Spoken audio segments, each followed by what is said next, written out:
guarda-roupa aí, ó. Daqui a pouco sai alguma coisa.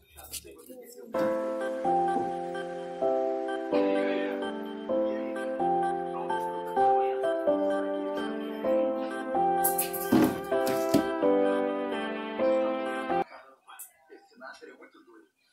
Não foi nada, cara. Ele era meu amigo. Como você chama ele de amigo? Você me cortou com uma faca. Porque vocês são nervosos. Um dia tão bonito como esse.